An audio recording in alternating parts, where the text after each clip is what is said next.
चल जा, मेरे लिए एक गिलास पानी लेकर आ।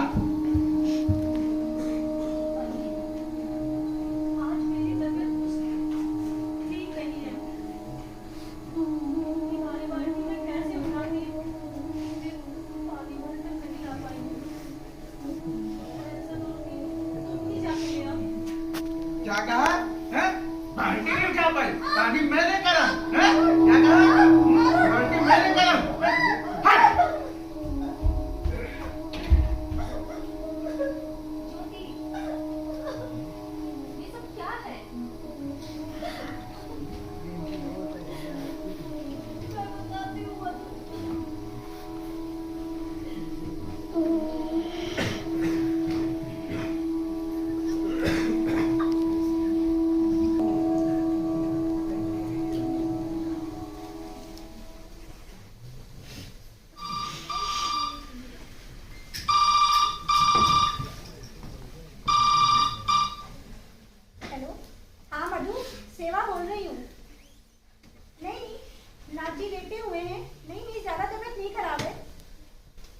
जैसे उठते हैं मैं तुम्हारी बात करा देती हूँ। अरे ज्योति,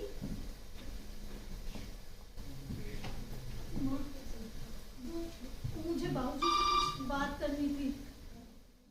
बाबूजी अभी आ रहे हैं। अगर उनकी तबीयत ठीक ना हो तो कह देना कि मैं फोन करके आऊंगी। ये क्या तमाशा है? अभी आए और अभी जल्दी।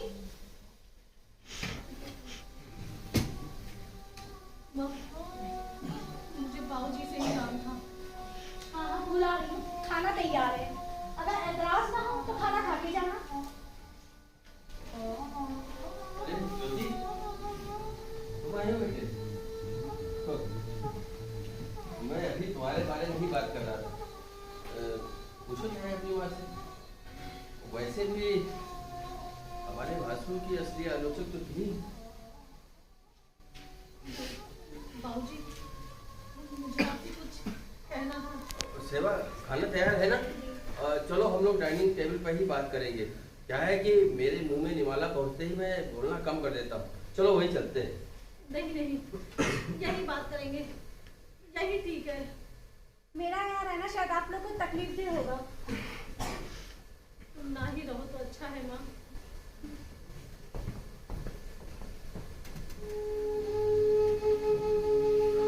कहो।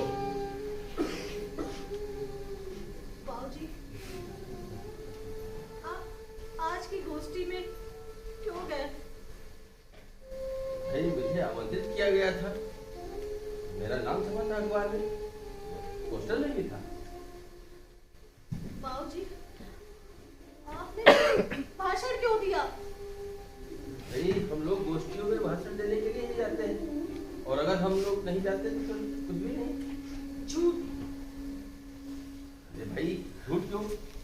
यही तय हुआ था कि हम भाषण देंगे। मैं अध्यक्ष था गोष्ठी का।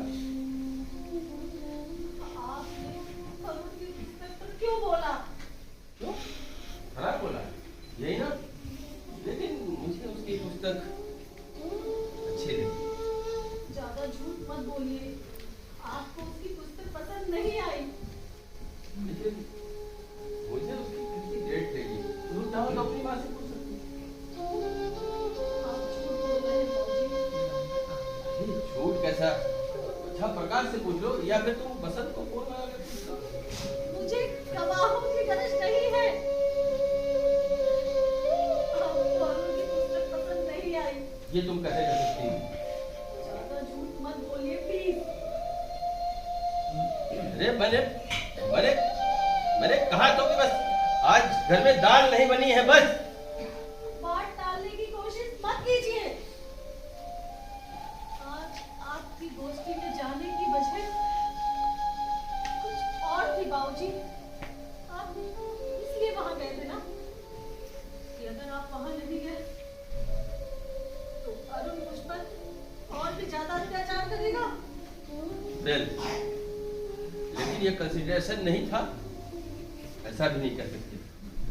वही कंसिडरेशन था बाबूजी, वही कंसिडरेशन था, दूसरा कोई कंसिडरेशन नहीं था।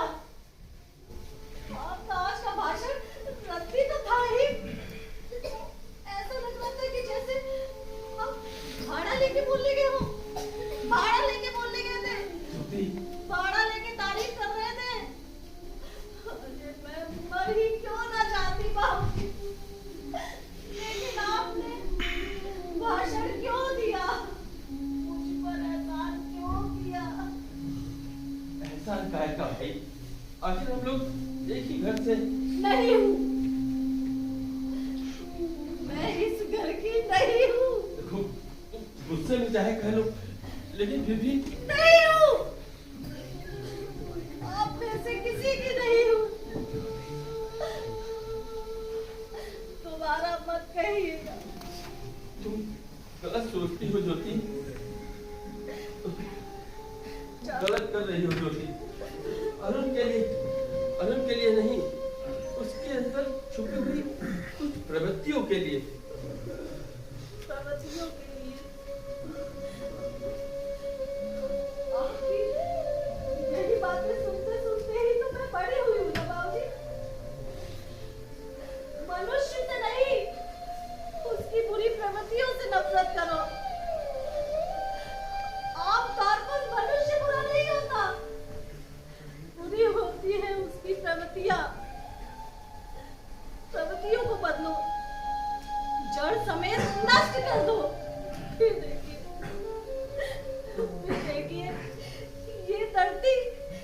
ये धरती स्वर्ग बन जाएगी। जरूरत है मनुष्य के भीतर कोई भगवान को जगाने की। सब झूठ है, बकवास है।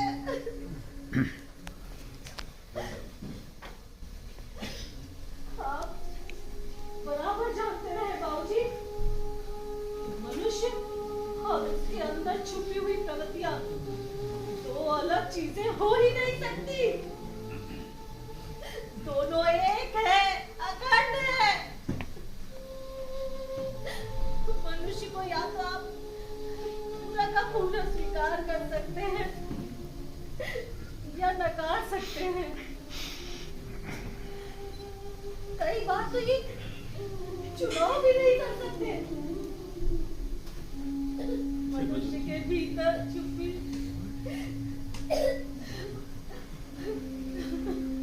श्रुति, देखो, ये मसला ऐसा नहीं कि दो बातों में खत्म कर दिया जाए।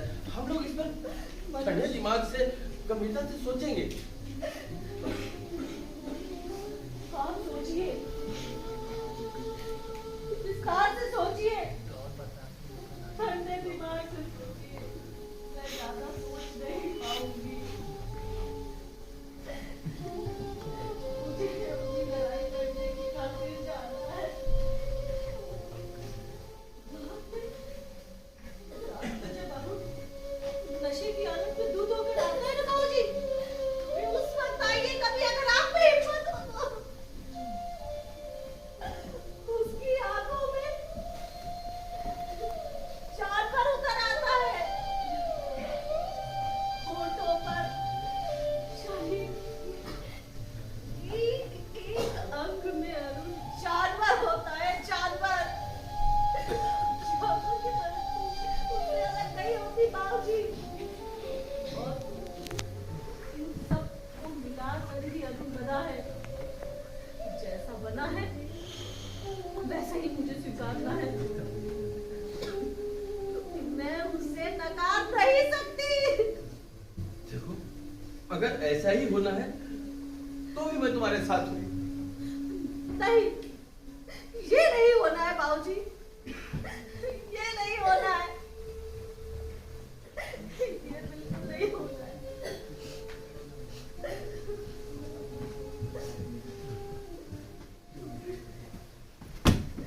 लड़ाई में पीठ दिखाना गलत है, ये आप ही ने हमें सिखाया है।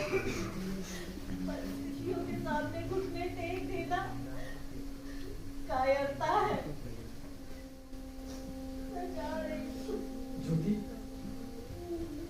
ऐसे न बचाओ, ऐसे बचाओ।